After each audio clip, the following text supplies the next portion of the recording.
안녕하세요. 인천 장도초등학교에 근무하는 교사 김광중입니다. 지난 시간에는 예비초등학생 지도 방법과 학습지도 방법에 대해서 알아봤는데요. 이번 시간에는 우리 아이들의 생활지도 방안과 그리고 진로지도 방안에 대해서 알아보도록 하겠습니다.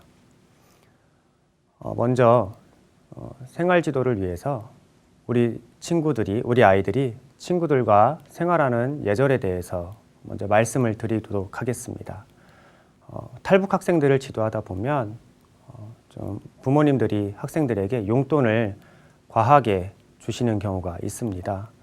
그래서 우리 아이들이 용돈을 적당히 가지고 다니도록 하게 지도를 해주시고, 그리고 친구를 사귈 때에는 돈으로 사귀지 않도록 그렇게 지도를 해주시면 좋을 것 같습니다. 돈을 주거나 물건을 사주거나 자주 먹는 것을 주거나 하는 행동 등을 좀 자제하도록, 그리고 다른 방법으로 친구를 사귈 수 있도록 그렇게 도와주시면 좋을 것 같습니다. 그리고 친구 집에 놀러 갈 때에는 미리 가도 되는지 친구에게 물어보고 그 친구의 부모님께 허락을 받도록 지도를 해 주시기 바랍니다.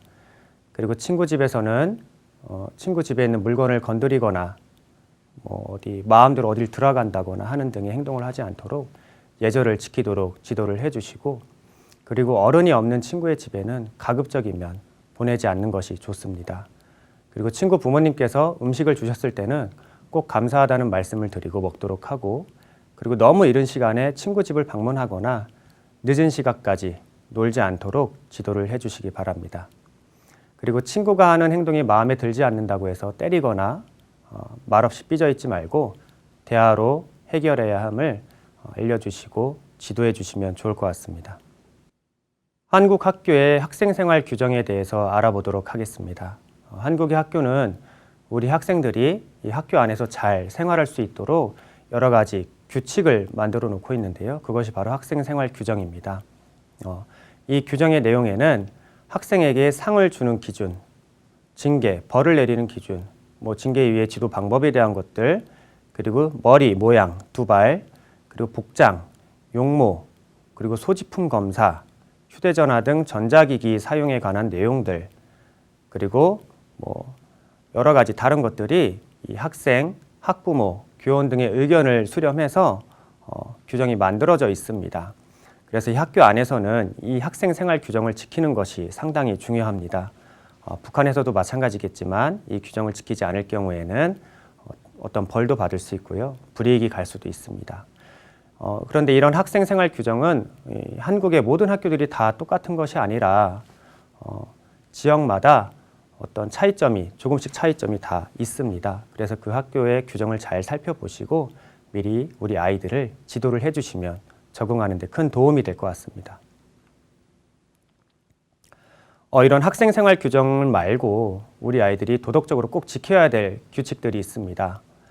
먼저 등교 시간을 지키고 지각하지 않도록 그렇게 지도를 해 주시기 바랍니다.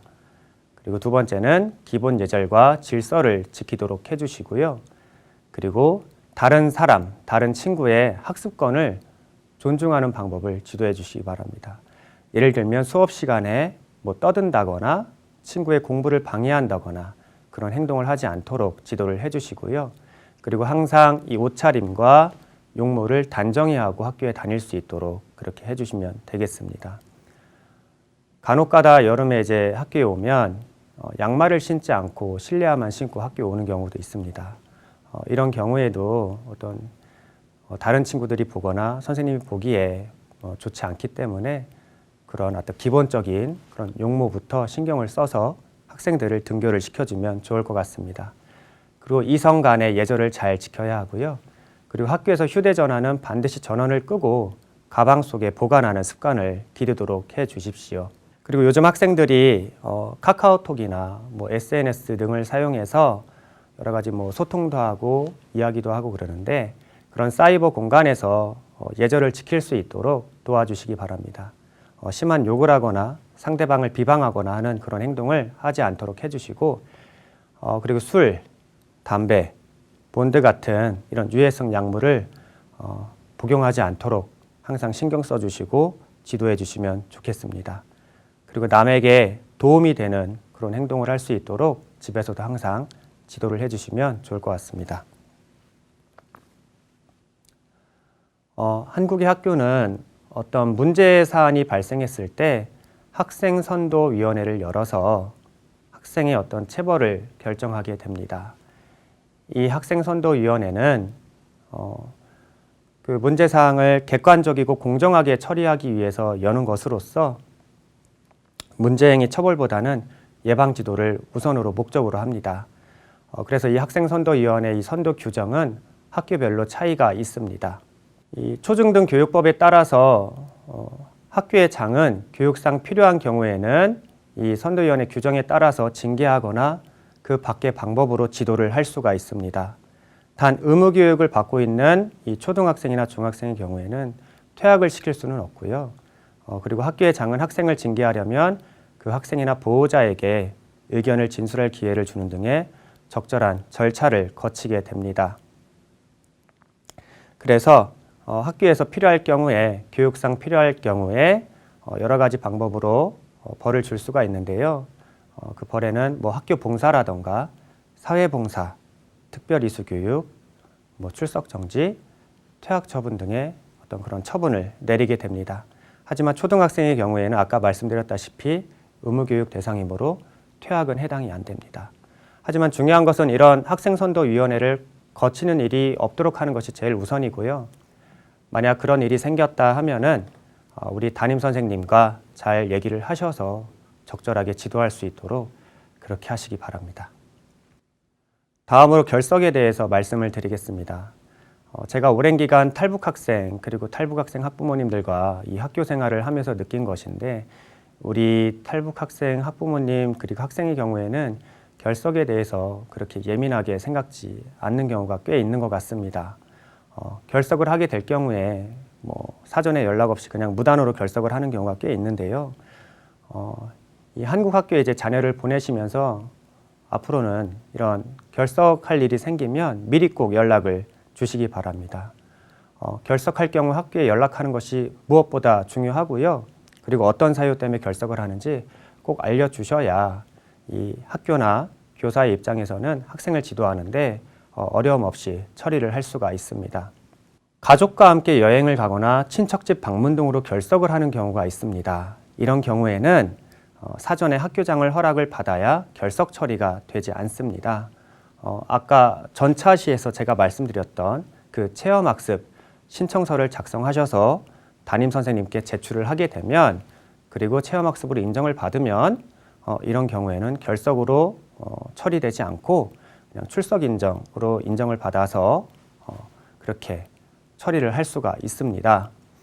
아까 그 전차 시에도 나왔지만 먼저 체험학습 신청서를 작성해서 담임 선생님께 제출해서 허가를 받고 그리고 여행을 다녀온 후에는 그 체험학습 보고서를 작성해서 담임 선생님께 제출을 하시면 됩니다. 가정에 경조사가 생긴 경우에도 출석으로 인정이 됩니다. 학교별로 출석 인정 일수가 다를 수 있으나 거의 비슷합니다. 예를 들어서 형제, 자매가 결혼할 경우에는 1일을 출석 인정 결석으로 인정을 받을 수가 있고요. 그리고 본인 입양은 20일, 부모 및 부모의 부모 사망 시에는 5일, 부모의 조부모 및 외조부모 사망에는 2일, 부모의 형제, 자매, 그의 배우자는 1일까지 출석 인정으로 처리가 될 수 있습니다. 이런 경조사 발생 시에도 담임 선생님께 꼭 미리 연락을 드려서 그렇게 처리를 하실 수 있도록 해 주십시오. 그리고 몸이 아프거나 천재지변을 겪은 경우에도 결석을 하실 수가 있겠죠. 몸이 아파 학교에 가긴 힘든 경우에는 꼭 담임 선생님께 연락을 드려야 됩니다. 이런 질병 결석의 경우에는 아까처럼 출석 인정으로 인정은 받지 못하고요. 질병 결석으로 처리가 됩니다. 그래서 개근으로 인정은 받지 못합니다. 연락을 하지 않을 경우에는 무단 결석으로 처리가 됩니다. 꼭 연락을 담임 선생님께 주시기 바라고 법정 전염병에 걸렸을 경우에는 다른 학생들에게 전염을 시킬 수 있기 때문에 학교에 갈 수가 없습니다. 하지만 출석으로 인정은 됩니다. 그렇기 때문에 꼭 법정 전염병에 자녀가 걸렸을 경우에는 담임 선생님께 연락을 하시고 그리고 충분한 휴식을 통해서 완치할 수 있도록 그렇게 해주셔야 됩니다. 법정 전염병에는 신종플루, 수두 등의 그리고 눈질환, 감염성 눈질환 등이 여기에 포함이 됩니다. 그리고 천재지변으로 인한 결석은 역시 출석으로 인정이 됩니다. 천재지변이라고 하면은 홍수나 지진, 태풍 등이 여기에 해당이 됩니다. 자녀와 함께 학교에 가면 먼저 담임 선생님을 만나게 될 텐데요. 이 담임 선생님께 우리 자녀의 어떤 정보에 대해서 상세하게 알려주는 것이 학교에서의 자녀 생활에 큰 도움이 됩니다. 자녀의 성장 배경, 그리고 가족 사항, 그리고 우리 자녀가 어떤 과정을 거쳐서 넘어오게 됐는지, 건강은 어떤지 그런 것 등을 담임 선생님께 상세하게 알려주십시오. 그래야지만 담임 선생님이 우리 아이에 대해서 잘 파악을 하시고 어떻게 지도를 하면 좋을지 생각해 보실 수가 있습니다. 그리고 그런 것이 우리 아이를 위한 어떤 배려로 이어질 수가 있습니다. 그렇기 때문에 이러한 내용을 숨기시지 마시고 밝히시고 그리고 좀 상세하게 담임 선생님께 알려주시기 바랍니다. 그리고 이렇게 알리는 것이 중요한 이유는 또 한 가지가 탈북 학생에 대한 교육적 지원이 학교에서도 여러 가지가 이루어지고 있습니다. 전 시간에 말씀드렸던 그 80만 원이라는 그런 금액, 교육적 지원 금액 그러한 경우도 있고요. 그리고 학교 자체에서 이루어지는 우리 아이들의 적응을 위한 여러 가지 프로그램도 있습니다. 그런 혜택을 얻기 위해서는 우리 아이가 어디에서 왔다는 것을 밝히는 것이 유리합니다. 그리고 그렇게 밝히는 것이 이 한국 사회, 한국 학교에 적응하는데 큰 도움이 될 수가 있습니다. 학급 생활을 하는 데 있어서 그리고 교우 관계에 있어서 이 출생지를 밝히는 것은 아까 담임 선생님과의 관계에서 출생지를 밝히는 것과는 약간 다르게 접근을 할 필요가 있습니다. 탈북 학생임을 밝히는 것이 통계적으로 봤을 때 학교에 보다 잘 적응하고 있다고 여러 가지 데이터를 통해서 확인을 할 수가 있습니다. 하지만 개별적으로 봤을 때 이런 출생지를 밝히는 것 때문에 부정적인 일이 생겼을 때, 우리 아이들한테 나쁜 일이 생겼을 때 따돌림이나 어떤 다른 그런 불이익이 생기는 경우도 간혹 볼 수가 있었습니다. 이러한 것 때문에 우리 아이들한테 출생지를 밝혀라, 밝히지 말아라 하고 강요를 하는 것보다는 자기 자신이 어디에서 왔는지 그런 배경에 대해서 부정적인 생각이 아닌 자긍심을 갖도록 도와줘서 이 한국 학교 생활에 잘 적응할 수 있도록 도와주는 것이 먼저라고 생각을 합니다. 그렇게 잘 적응을 해가는 과정 속에서 그리고 자신의 의식이 성장했을 때 그때 자기 스스로 내 출생지가 어디다라고 공개를 하든 공개를 하지 않든 그런 결정을 스스로가 내릴 수 있도록 도와주는 것이 좋을 것 같습니다. 다음으로 학교에서 따돌림과 같은 그런 상황을 당했을 경우에 대처 방법에 대해서 말씀을 드리겠습니다. 부모님께서 따돌림 피해 사실을 알았을 때 당황하지 마시고 침착하게 행동을 하시고 자녀에게 문제를 해결할 수 있다는 그런 믿음을 심어주시기 바랍니다. 그렇게 하시고 난 이후에 담임 선생님께 이 상황에 대해서 말씀을 드리고 그리고 따돌림의 원인이 무엇인지 우리 아이가 어떤 피해를 입었는지 그리고 어떤 가해자가 어떻게 했는지에 대해서 확실하게 파악한 후에 담임 선생님과 상담을 하시기 바랍니다. 그리고 자녀와의 대화를 통해서 부모가 원하는 것을 정한 후에 담임 선생님께 요구를 하도록 하십시오. 그리고 문제가 해결된 뒤에는 필요하다면 전문적인 치료를 받아서 일상생활에 적응할 수 있도록 도와주어야 하는데 그때 부모는 자녀에게 세심한 관심을 보여주어야 합니다. 그리고 마지막으로 문제가 종결된 후에도 자녀가 계속해서 따돌림을 받게 된 원인에 대해서 한번 생각을 해보시고 부모님께서 잘못 지도한 것이 있는지 반성하고 고치도록 노력을 하셔야 합니다. 이러한 따돌림이 발생하지 않도록 하는 것이 더 중요하겠죠. 따돌림 방지를 위한 부모님의 역할을 한번 알아보도록 하겠습니다. 탈북 학생을 지도하면서 여러 가지 사례가 있었는데요. 첫 번째는 용모로 인한 따돌림 문제입니다. 예를 들면 머리를 감지 않거나 씻지 않거나 그래서 지저분하고 냄새가 나면 친구들에게 따돌림을 받는 경우가 있습니다. 그래서 항상 단정하게 옷을 입고 몸을 깨끗이 하도록 해야 하고요. 그리고 이런 따돌림을 당했을 경우에 자기 존중감이 많이 손상이 되고 그리고 사람에 대한 불신이 생기기 쉽습니다. 그렇기 때문에 예방을 꼭 할 수 있도록 도와주시기 바랍니다. 따돌림이 왜 발생되었는지 원인을 이야기해보고 자신감을 되찾도록 도와주시고 자신감을 갖게 한 후에는 자신의 취약점이 무엇인지 돌아보아서 고쳐나갈 수 있도록 해야 합니다. 부모님께서 친구들과 잘 어울려 지낼 수 있도록 도와주시고 주변에 따돌림을 당하는 아이가 있다면 친구가 되어줄 수 있는 배려와 용기를 가질 수 있도록 격려해 주시기 바랍니다. 학교 폭력이 발생할 때 나타나는 그런 징후들에 대해서 말씀을 드리겠습니다.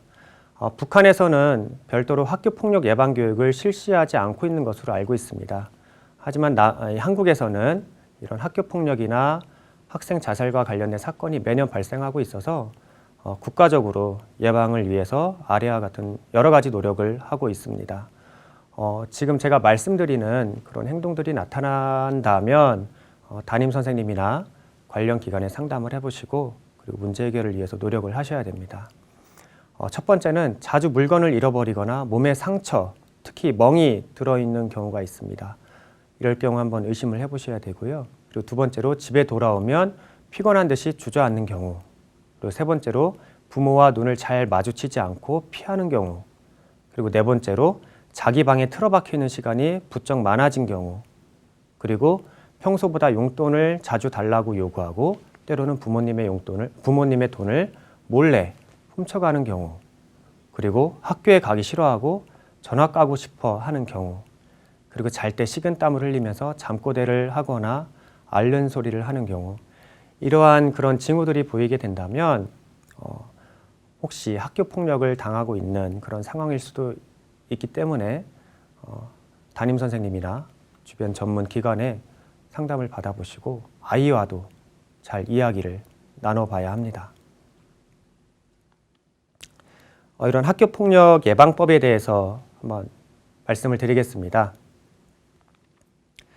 보통 대개의 학교폭력은 친구와의 장난에서 시작됩니다. 그래서 제일 좋은 방법은 친구끼리 서로 예절을 지키면서 도가 지나치는 행동을 하지 않도록 그렇게 가정에서 먼저 지도해 주시는 것이 좋습니다. 친구에게 장난으로 폭력을 쓰거나 나쁜 말을 하지 않도록 도와주시고요. 그리고 주변에 학교 폭력을 당하는 친구가 있으면 적극적으로 도와줄 수 있도록 지도를 해주시기 바랍니다. 그리고 학교 폭력 가해자도 처벌을 받지만 보고서도 신고를 하지 않으면 방관자로서 처벌을 받을 수도 있습니다. 이런 것도 알려주셔서 학교 폭력이 발생하면 즉시 어떤 담임 선생님이나 주변에 알릴 수 있도록 그렇게 지도를 해주시고, 그리고 요즘에 아까도 지난 시간에도 말씀을 드렸지만 요즘 아이들이 이 SNS, 카카오톡, 트위터라든가 그런 것들을 많이 쓰는데요. 그런 곳에 들어가서 욕설을 하거나 놀리지 않도록 꼭 지도를 해주시기 바랍니다. 그리고 만약에 언어폭력이 이루어졌다면 절대로 흥분하거나 속상해하지 않도록 지도를 해주시고, 그리고 즉각적인 어떤 폭력적인 언어나 아니면 폭력으로 대화다치지 않도록 그렇게 과민하게 반응하지 않도록 할 수 있도록 지도를 해주시기 바랍니다. 이런 폭력적인 행동 말고 그냥 자기 의사 표현을 잘 나타낼 수 있도록 그렇게 지도를 해주시면 좋을 것 같습니다. 이 학교 폭력 관련해서 도움을 받을 수 있는 곳이 여러 곳이 있습니다. 학교폭력 상담 및 신고 전화도 있고요. 그리고 학교폭력 신고 대표 전화 117도 있습니다. 그리고 인터넷으로 학교폭력 신고센터도 운영이 되고 있습니다. 이런 곳을 통해서 도움을 받으실 수가 있습니다. 인터넷과 스마트폰 중독 예방에 대한 말씀을 드리겠습니다. 한국의 경우 북한과 다르게 TV나 컴퓨터, 스마트폰 사용이 많이 보편화되어 있습니다. 그렇기 때문에 우리 학생들도 이러한 것을 많이 이용하면서 학업에 지장을 받고 있고, 그리고 건강과 정서 안정에 좀 이렇게 정서 안정이 제대로 되지 않는 경우가 많이 있는데요. 탈북 학생의 경우 이러한 영향을 더 많이 받고 있는 것 같습니다. 제가 여러 해 동안 우리 아이들을 지도하면서 느낀 것인데 부모님과 떨어져서 가정에 혼자 있는 시간이 꽤 많다 보니까 그 시간들을 스마트폰, 인터넷, 컴퓨터 게임 등에 많이 의지하면서 지내는 것을 볼 수가 있었습니다. 그러면서 인터넷 중독, 스마트폰 중독으로 이어져서 건강도 해치는 경우를 많이 볼 수가 있었는데요. 우리 부모님들께서는 이러한 스마트폰 사용, 인터넷 사용 등이 중독으로 이어지지 않도록 꼭 가정에서 지도를 해주시기 바랍니다. 먼저 인터넷 사용에 대한 것을 말씀을 드리겠습니다. 먼저 이용 시간을 정하시고 그리고 규칙은 구체적으로 정하시고 꼭 지키도록 지도를 해 주십시오. 그리고 집안일 돕기나 방 청소하기 등에 대한 보상으로 이용 시간을 허용하는 것도 한 가지의 방법이 될 수가 있습니다. 다음으로 스마트폰을 올바르게 사용하는 방법을 지도하는 것인데요. 첫 번째는 걸어 다니면서 스마트폰을 사용하지 않도록 해 주십시오. 걸어 다니면서 스마트폰을 사용하면서 차에 치인다거나 걸려 넘어진다거나 해서 좀 다치는 경우가 많이 발생을 하고 있습니다. 그래서 걸어 다니면서는 스마트폰을 사용하지 않도록 꼭 지도를 해 주시고요. 그리고 식사할 때, 그리고 수업 시간, 취침 시간 전에는 스마트폰을 만지지 않도록 그렇게 지도를 꼭 해 주십시오. 그리고 공공장소에서는 휴대전화를 꼭 진동 모드로 설정할 수 있도록 해 주시고, 그리고 카메라로 다른 사람을 촬영하고자 할 경우에는 꼭 상대방의 동의를 얻고서 허락을 받고서 촬영할 수 있도록 지도를 해주시기 바랍니다. 그리고 성인 음란물 또는 불건전한 그런 사이트 등에는 들어가거나 클릭하지 않도록 꼭 지도를 해주시기 바랍니다. 그리고 이 스마트폰을 사주시고 이제 관리를 해주실 경우에는 우리 아이들이 유행에 민감하다 보니까 자주 바꿔달라고 요구할 수 있습니다. 그런 비싼 스마트폰으로 자주 바꿔달라고 요구하지 않도록 자기 것에 만족할 수 있도록 그렇게 지도를 해주시면 좋을 것 같습니다. 인터넷 중독 예방을 위해서 부모님이 함께 해주시면 더욱더 좋습니다. 첫 번째는 부모님이 먼저 컴퓨터 사용 시간을 줄이는 겁니다. 그럼으로써 우리 아이들한테 모범을 보이는 거죠. 두 번째는 컴퓨터는 가족이 공동으로 사용하는 공간에 두는 것입니다. 우리 아이들의 방에 두는 것이 아니라 거실이나 이런 곳에 같이 생활하는 곳에 컴퓨터를 두고 생활을 하시고요. 그리고 거실에 TV나 컴퓨터 대신에 책장을 두고 같이 책을 읽는 그런 것도 좋은 방법이 될 수 있습니다. 그리고 아이와 함께 등산을 하시거나 운동, 그리고 함께 할 수 있는 취미 활동을 하는 것도 좋은 방법이 될 수 있습니다. 그리고 미디어 중독 예방이나 치료 교육에 같이 참여를 하고, 그리고 청소년 상담센터나 지역주민센터에 문의를 하셔서 상황에 맞는 예방 및 치료 교육에 같이 참여하는 것도 도움이 될 수 있습니다. 인터넷 중독 예방과 관련해서 도움을 받을 수 있는 곳이 있는데요. 첫 번째로 청소년 사이버 상담센터라는 곳이 있고, 청소년 미디어 중독 예방센터, 그리고 인터넷 중독 대응센터 등이 있습니다. 우리 아이들이 바람직한 생활을 하기 위해서는 부모님의 역할이 무엇보다 중요합니다. 아이 스스로 과업을 달성할 수 있도록 부모님께서 어떤 방치나 완전히 대신해 주는 것이 아닌 도와주는 그런 협력자 역할을 꼭 해주셔야 되고요. 그리고 우리 아이들이 도덕적 기준을 확립할 수 있도록 도와주셔야 됩니다. 아주 기본적인 것부터 도와주셔야 됩니다. 예를 들어서 바닥에 쓰레기 버리지 않기 등과 같은 그런 것들부터 확실하게 그런 기준을 세울 수 있도록 도와주시고, 그리고 친구들과 동료 집단과 적절한 관계를 유지할 수 있도록 그러한 방법도 함께 가르쳐 주시면 좋습니다. 그리고 가정에서 강압적이거나 그런 방법 말고 온화하고 자연스러운 가정 분위기를 만들 수 있도록 노력을 해주셔야 되고요. 그리고 학생 스스로 자율적으로 공부할 수 있는 그런 분위기를 만들어 주시는 것이 좋습니다. 우리 부모님들의 경우 힘들게 넘어오시고 그랬기 때문에 우리 아이들한테 기대를 많이 하시고 많은 어떤 과업도 내주시고 그런 것으로 알고 있는데, 이러한 지나친 관심이나 압박은 우리 아이들한테 반대로 좀 독이 될 수가 있습니다. 그래서 지나친 관심이나 압박을 주지 않도록 해주시고, 그 과제 또한 적당히 좀 내주시는 것이 좋을 것 같습니다.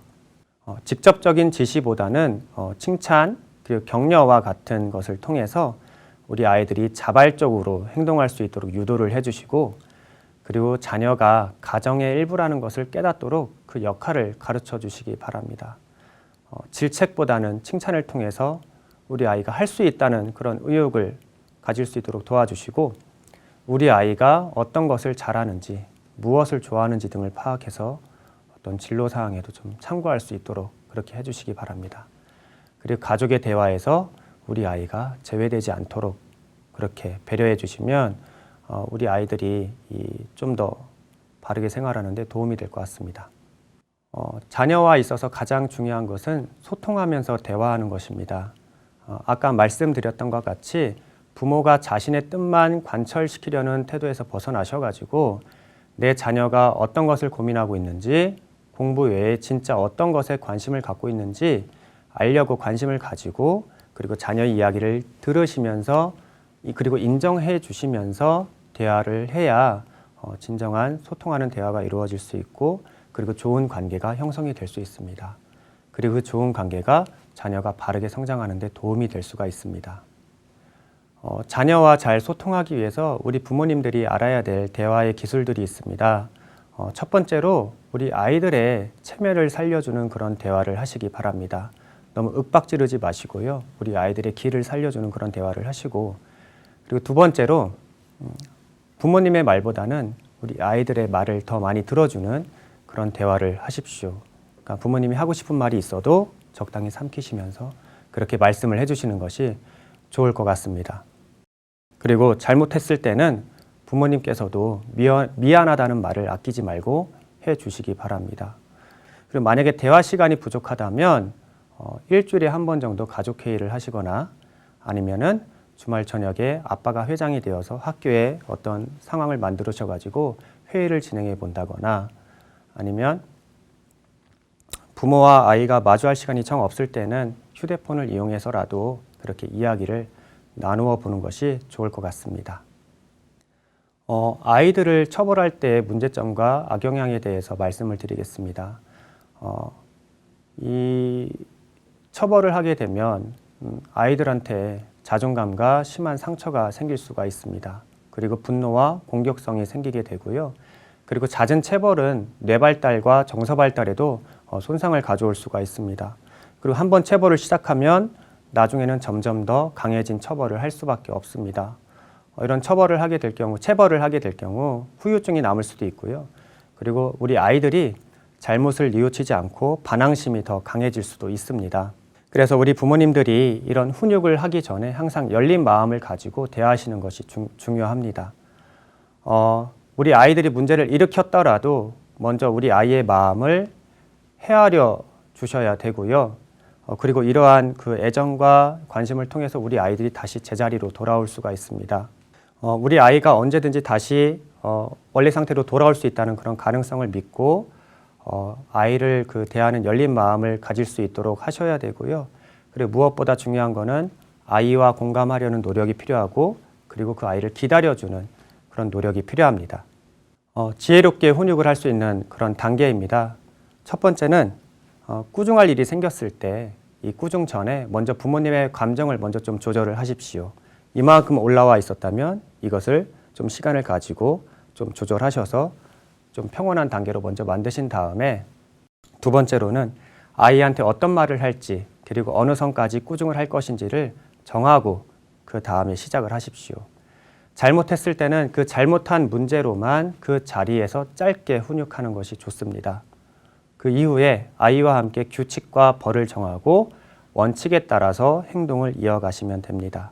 그리고 적절한 벌이나 짧은 훈육이 끝났으면 거기에서 상황을 종료하시는 것이 아이한테 도움이 됩니다.